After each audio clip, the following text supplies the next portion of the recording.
अगर आप अपनी संपत्ति, अपनी प्रॉपर्टी या फिर अपनी जमीन को लेकर चिंतित नहीं है, सो रहे हैं, अगर आप उसमें कुछ एक्शन नहीं ले रहे हैं, कब ये प्रॉपर्टी दूसरे के नाम पर ट्रांसफर हो जाए, कब वो उसका मालिक बन जाएगा, आपको भनक भी नहीं लगेगी। फिर आप कोर्ट कचहरी कहीं दौड़ते रहो। ये सुप्रीम कोर्ट का जजमेंट है और इसके बाद आपका उस प्रॉपर्टी पर कोई भी अधिकार नहीं बचेगा। आपके हाथ से आपकी संपत्ति, आपकी प्रॉपर्टी सब कुछ निकल जाएगा।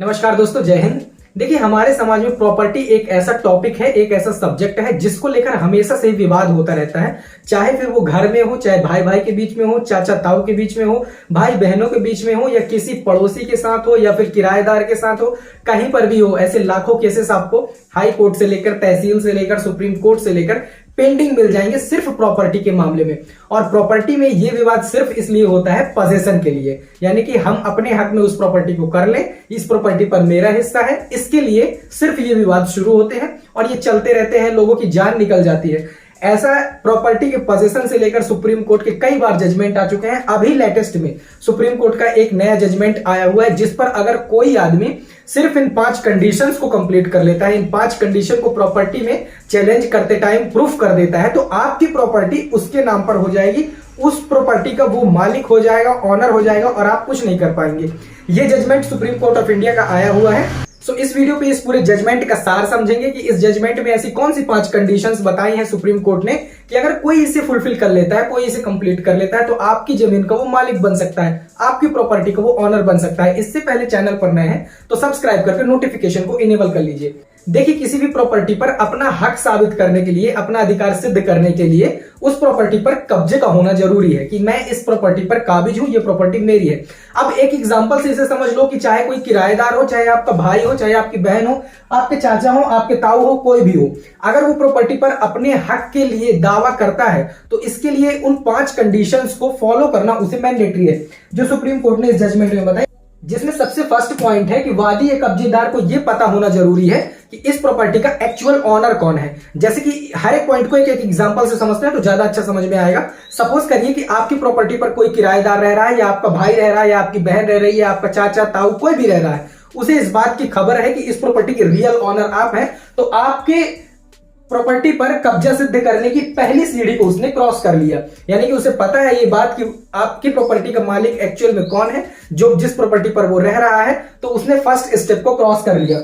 सेकंड नंबर पर वादी या कब्जेदार को यह साबित करना होगा कि वह कब्जे में कब से आया। तो जैसे कि अगर आपके मकान पर कोई किराएदार रह रहा है, या फिर आपका भाई रह रहा है, या आपकी बहन रह रही है, या कोई भी रिश्तेदार रह रहा है, तो उसे इस बात को प्रूफ करना होगा कि वो यहां पर कब से रह रहा है, कब से कब्जे में आया। इसके लिए तो वो कोई भी गवाह पकड़ सकता है, कोई भी गवाह पेश कर सकता है, या कोई ऐसी ठोस चीज को प्रस्तुत कर सकता है कोर्ट के समक्ष, जिससे ये प्रूफ हो जाए कि हाँ भाई, कोई आदमी बता दे ये 12 साल से यहां पर रह रहा है, 14 साल से रह रहा है, 8 साल से रह रहा है, तो उसने सेकेंड स्टेप को आपकी प्रॉपर्टी पर अपने हक को साबित करने का क्रॉस कर लिया। नंबर 3 पर वादी या कब्जेदार का 12 वर्ष से अधिक निर्बाध कब्जे का होना। तो वो निर्बाध रूप से, अभी ये जो निर्बाध का मतलब है, निर्बाध कब्जा, इसको नेक्स्ट पॉइंट में डिस्कस करेंगे, ये नेक्स्ट पॉइंट में है। तो निर्बाध रूप से अगर 12 साल से रह रहा है आपकी संपत्ति में, चाहे आप किराएदार हो, चाहे आपका भाई हो, चाहे आपकी बहन हो, चाहे आपका कोई सगा संबंधी हो, कोई भी हो, अगर 12 वर्ष से ज्यादा या 12 वर्ष से रह रहा है तो प्रॉपर्टी लिमिटेशन एक्ट इंप्लीमेंट होगा और फिर वो इस चीज को प्रूफ करने के लिए सक्षम हो जाएगा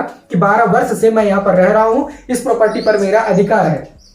नेक्स्ट पॉइंट यहां पर 12 वर्ष के कब्जे में वास्तविक मालिक के द्वारा कोई भी कार्यवाही ना करना। निर्बाध, वहां पर जो एक पॉइंट आया था अभी पिछली स्लाइड में, तो निर्बाध का मतलब यही है कि 12 वर्ष से अगर कोई आपकी प्रॉपर्टी पर रह रहा है, चाहे किराएदार हो, चाहे आपका भाई हो, चाहे आपकी बहन हो, कोई भी हो, XYZ, और अगर 12 वर्ष के भीतर भीतर वो रह रहा है, आपने खाली कराने की कोशिश नहीं की, या किसी प्रकार से आपने ऐसा कानूनी एक्शन नहीं लिया जो कि इस बात को प्रूफ कर रहा हो कि आपने अपनी प्रॉपर्टी को हासिल करने के लिए या अपनी प्रॉपर्टी को इससे खाली कराने के लिए कोई एक्शन लिया है। लेट सपोज एक एग्जाम्पल से समझते हैं कि अगर कोई किराएदार है, वो आपकी प्रॉपर्टी पर रह रहा है और वो प्रॉपर्टी खाली नहीं कर रहा है, तो आपको उसके लिए एक एक्शन लेना होगा, पुलिस FIR करनी होगी, म्युनिसिपल में देना होगा, या फिर SDM के यहां देना होगा, एप्लीकेशन तहसीलदार की यहां देना होगा कि ये मेरी प्रॉपर्टी पर जबरदस्ती में कब्जा जमा कर बैठा हुआ है, ये मेरी प्रॉपर्टी से जा नहीं रहा है, जबकि ये मेरा एक किराएदार है, इसकी टाइम अवधि जो है वो खत्म हो चुकी है। तो अगर इस प्रकार के एक्शन आप नहीं लेते, आप कहीं बाहर रह रहे हैं, आपकी प्रॉपर्टी पर कोई किराएदार रह रहा है, या फिर आपका कोई सगा संबंधी रह रहा है और आप 12 वर्षों तक किसी भी प्रकार का कोई भी उसका नहीं लेते हैं, जायजा नहीं लेते हैं, मुआयना नहीं करते हैं, किसी प्रकार से कोई एक्शन नहीं लेते हैं, तो निर्बाध रूप से तो वो 12 साल से रह रहा है, तो फिर उसने यहाँ पर चौथा स्टेप भी क्रॉस कर लिया आपकी प्रॉपर्टी पर अपना हक सिद्ध करने के लिए। पांचवा स्टेप यहाँ पर यह है कि 12 वर्षों के कब्जेदार के द्वारा उक्त प्रॉपर्टी पर कराया गया निर्माण कार्य या मरम्मत। अगर कोई आदमी 12 वर्ष से रह रहा है आपकी संपत्ति पर और किसी प्रकार से वो निर्माण कार्य कराता है या फिर कोई मरम्मत कराता है, जैसे कि आपके घर में रह रहा है, कुछ जर्जर हो गया छत में, या बाउंड्री वॉल कराना या फिर पेंट कराना या किसी भी अदर प्रकार के टेक्सटाइल लगवाना या कुछ भी करना, तो उस प्रकार का अगर कोई निर्माण कार्य कराता है देन पांचवा स्टेप भी उसने क्रॉस कर लिया। और आपको इस बात की अगर जानकारी नहीं है कि भाई इसने इस चीज को कराया है, या फिर अगर आपको इस बात की जानकारी भी है इसके बाद भी अगर आप कोई एक्शन नहीं लेते हैं, तो फिर उसने पांचवा पॉइंट भी क्रॉस कर लिया और आपके मालिक आपकी प्रॉपर्टी का मालिक बनने के अगले और फाइनल शिखर पर वो पहुंच गया। इसके बाद है कब्जेदार द्वारा उक्त प्रॉपर्टी का बिल, सीवेज टैक्स इत्यादि का जमा करना। अगर कोई कब्जेदार आपकी प्रॉपर्टी पर रह रहा है, कोई आदमी रह रहा है, कोई सगा संबंधी रह रहा है और वो जैसे कि नगर पंचायत म्यूनिसिपल का बिल भर रहा है, टैक्स जमा कर रहा है आपकी प्रॉपर्टी का, आप उसे अथॉरिटी देकर रखें कि जा भाई तू टैक्स जमा करा, अपने नाम से रसीद कटा लियो, तो वो गया आपका जमा कर दिया प्रॉपर्टी का नंबर तो ठीक है, पर जमा करने वाला कौन है? ये आपका जो रह रहा है कब्जेदार। तो ये इस बात के लिए नंबर 6 पर फाइनल हो गया कि अब इस प्रॉपर्टी पर इस आदमी का कब्जा हो जाएगा और आप कुछ नहीं कर सकते। तो अगर इन 6 स्टेप्स को कंप्लीट कर लिया है तो फिर वो प्रॉपर्टी उसकी कहला जाएगी।